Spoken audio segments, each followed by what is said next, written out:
Hello TAMS users. This is the sequel to the last video focusing on co-coding or overlapping codes. In the first video we looked at how to analyze co-coding through the graph chart co-coding frequency. This provided aggregate numbers on co-coding. This time we're going to look at it from the results window, which uses a different report and a different analysis tool, and it allows you to disaggregate those numbers. So I'm going to do a search. This is a unlimited, simple search, destructible, temporary search, and what I get, of course, is one row for every coded passage in my search list. Now, these rows are kind of autonomous from each other. They're not connected in any way. Each row is kind of a separate object.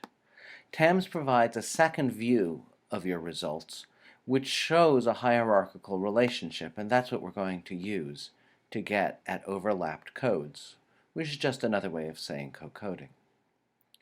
I'm going to open up my selection sort drawer, and to keep things simple, I'm going to look at only one code. I'm going to look at narrative. What's narrative? Oh, by the way, all I did is I typed it in and I hit return there. To find out, I come up to my coding menu and pick code definition. Narrative is stories of actually using literature in a science class. So I want to know what codes overlap these. And you can see a lot do. I mean, just from this row number 3, I can count 1, 2, 3, 4 different codes that are overlapping this one. But that's not true in every case. Number 4 has no codes overlapping it. That's going to be an important issue in a second when I show you the details of the select overlapped dialog. So that's what I want. I want to select things that overlap these 8 rows. I have 8 rows here. I want to know what things overlap them. Same meaning as co-coding. I get this dialog and it asks me 2 questions. What pool of records do I want to compare these 8 with? I want all of them, but if I have a named results set, notice I've gone to the results window, scrolled way down to results set, create named set, or it could have been auto set also.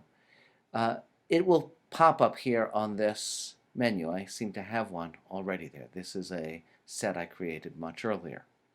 So I want all records for my case. I want to know out of all the records found which ones overlap these.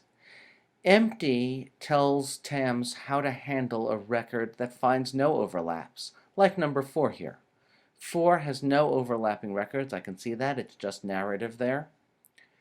If I click this, when TAMS is done, I will see even results that are empty, that have no overlapping records.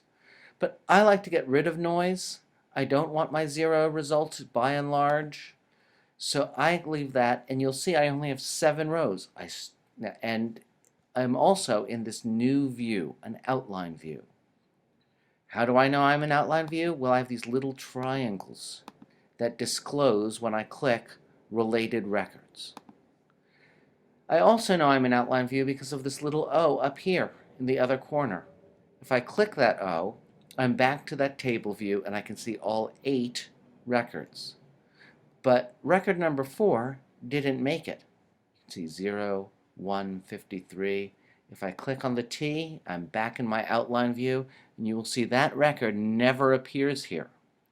So underneath each of these are the overlapped records. That's what's hiding here.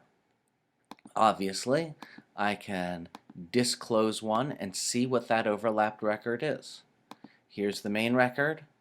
That's a narrative record, if you look here under the code column, and it's related to an example negative. They overlap each other. Looks like they actually are coding the same passage of text to my eye. All right, so that's what these disclosures, and obviously it'd be a little tedious to just kind of count things up this way. One little hint, if you do collapse down, it will open up all of those triangles. If you pick collapse up, they all fold up. But those records are still there, you just can't see them. TAMS is constantly using what I call front stage and backstage to manage what you're seeing in your records. All right, but rather than sit here and count and disclose, I want a report to do all that work. I come to my reports and I pick hierarchical data. This is the one report that really handles the outline view. The only other way to get reports out of outline view is to export the data, and if you pick export data from the file menu when you're in outline view, you will get things like expanded records only, which controls which ones get sent to. You also have controls so that you can put a special prefix under the level 2s, that is the sub-rows. The main rows, or the level 1s, the one with the triangles, you can put a special marker there. So there's ways that you can control the exporting of data and then do reports in something like Excel or some other database. So remember, these are your level 1s with the triangles. These are the level 2s, the ones underneath it. Let's go to that report. What you see is a place to pick factors controlling how level 1 is handled and factors controlling how level 2 is handled, and whether you want everything or just the expanded record. I typically don't. I want this unchecked. I don't want to have to sit here and expand everything, so I leave that unchecked. I'm interested in codes, how they're related to the other codes. I want a table, and I want you to group the results, count everything. So that's what we're going to do. This only affects graphs and not tables. Let's see what I get. What I get is narrative, that's the level 1. It's related to these level 2s, and you'll see that TAMS has sorted results, and that's going to be important in 1 second. And I've got 15. In the last video, I made it a point to point out that there are 4 narratives that are connected to example negatives, and you can see that 4 right here. Okay, so far what we have is a report that could be just like the reports that we got from the desktop with graph, chart, co-coding, frequency. Nothing new here. Nothing new here. In fact, it's a little inconvenient. The other table was a little bit more Excel friendly. But this is where this report shines. I can click multiple things in this level 2 column, and I can in level 1 also, and basically disaggregate the data. I'm going to drag doc up here so it's closer to code, and I want doc and code selected. I use my command key to click on them, or Apple key if you're on an older Mac. Now I'm going to generate my report, and you can see it has broken down my results. Now, I think I have selected something else here. Yes, I have coder here. Let me generate that report again, cleaned it up a little bit, and you can see I have all of my codes broken down by report and sorted here by person. So all of Amy's are together, and then all of Cindy's are together, and then all of Erica's. I actually want to see it the other way. I want to see my codes before the person. I can get that simply by rearranging the order here. So I'm going to drag code up here. I am going to command click or Apple click these two so that those two are selected. I generate the report, and now it is sorted by code. So I can see, for example, that Amy had one example co-coded with narrative. Cindy had one co-coded, and it has thrown things together. And so if I want to see those example negatives again, I can see where the 4 come from. 2 from Amy, 2 from Erica.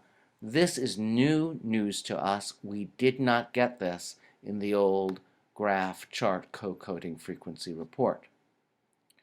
Let's take a look at what happens when I add another criteria at level 1. So I'm just going to leave this time code in level 2. I'm going to come here. I'm going to click File Name also and generate that report. So now I have, again, a breakdown by person, but you can see it's broken down differently, so I get a subtotal for each person in how many codes. When you get these artifacts, you can just kind of touch the corner of your window, resize it a little bit, and those go away. So this gives you kind of a different perspective on your disaggregated data. I think each report is useful for different kinds of information.